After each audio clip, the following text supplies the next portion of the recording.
গড়িয়া সাথীর উদ্যোগে জয় হিন্দ প্রেক্ষাগৃহে হলো তাদের 20তম বর্ষের সান্ধ্য অনুষ্ঠান।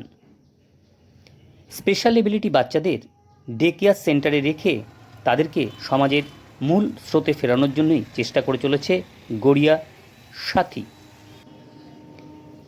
এর সভাপতি নূপুর ব্যানার্জি এবং ফাউন্ডার মিস্টার চক্রবর্তী আমাদেরকে দেওয়া সাক্ষাৎকারে ঠিক কী জানালেন এই সংস্থা সম্পর্কে। এই অনুষ্ঠানের বিশেষ আকর্ষণ ছিল নচিকেতার গান। 34 জন নিয়ে যে ডে কেয়ার সেন্টার খুলেছে তার জন্য সম্বর্ধনা দেওয়া হলো যারা এই সংস্থাকে বিশেষভাবে সাহায্য করে চলেছে। দেখতে থাকুন সমাচার টিভি পদ্মার বাংলা।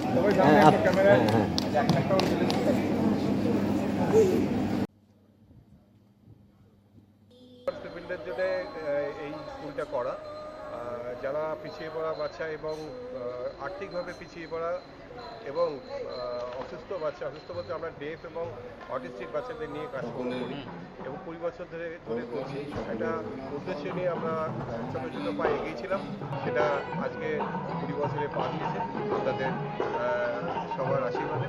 আমরা চাইছি এদের সঙ্গে আরও যাতে এদের পাশে থাকা যায় এবং যারা এই চিকিৎসাটা করতে পারে না, যাদের আর্থিক সম্বল নেই, আর্থিক সহায়তা দিয়ে আমরা আমাদের স্পেশাল এডুকেটার আছে এবং আরও নানান ধরনের আমাদের এখানে অ্যাক্টিভিটিস হয়।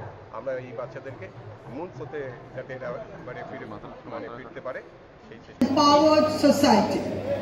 And let us rekindle our pledge to those extraordinary young minds. Let us all continue to be the change makers, supporters of dreams, and the builders of a future where every child shines bright. Thank you for believing in our mission, for your partnership, and for your commitment for standing with us.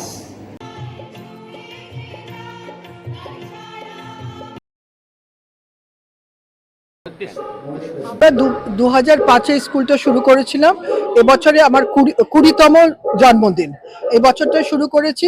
আমরা যে বাচ্চাদের নিয়ে কাজ করি তারা যেভাবে তাদের কাজটা শেখানো হয় তার উপরে ওদের আজকে পুরো ফাংশন। ওদের নাচ গান ওরা যেভাবে প্রত্যেকটা জিনিস খালি একটা শুধু সাধারণ নাচ না, ওর পেছনে ওদের শেখাবার ব্যাপারটাও আছে। আর আমরা আমাদের স্পেশাল এডুকেটার্সরা আছে যারা শিখিয়েছে, আমাদের প্রিন্সিপাল, আমাদের স্পেশাল এডুকেটার্স, এরা সবকিছু এদের দিয়ে শেখায় এরকম ক্লাসরুমে।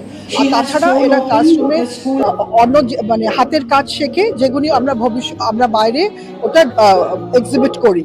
নানা রকম সবকিছু এখানে যা হয় সেটা বাচ্চারা যেটা ক্লাসে করে।